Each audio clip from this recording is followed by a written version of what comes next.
Hello, कसे आहात सर्वजण. तुम्ही बघू शकता आपली चिमुकली छान अशी झोपलेली आहे. तर आम्ही म्हटलं चला आज पुण्यामध्ये फिरायला जाऊया. मग 26 जानेवारी होती म्हणून तिथे छान असा तिरंगा फडकत होता आणि गर्दी देखील खूप होती.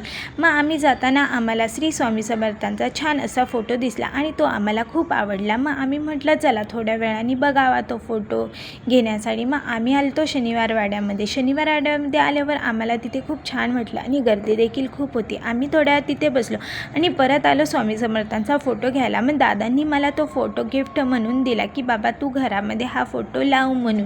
आणि मला तो फोटो खूप आवडला आणि मग आम्ही तिथून निघालो. आम्हाला तिथं टॉईज दिसले आणि माईला देखील त्याच्यातले टॉईज घ्यायचे होते. मग आम्ही तिथं टॉईज चॉईस करत बसलो. मला पोपट आवडला म्हणून मी माईला पोपट दाखवला, पण तिला दुसरंच काहीतरी घ्यायचं होतं म्हणून तिने फायनल केला मोटू पतलू, कारण लहान मुलांना जे आवडेल तेच ते घेणार. मग तिने देखील एक टॉईज घेतली आणि त्यानंतर तिच्या झाल्या गप्पा चालू. तिने थोडीशी मस्ती वगैरे घातली. मग आम्ही निघालो तर आता घराकडे. चला भेटूया, बाय बाय.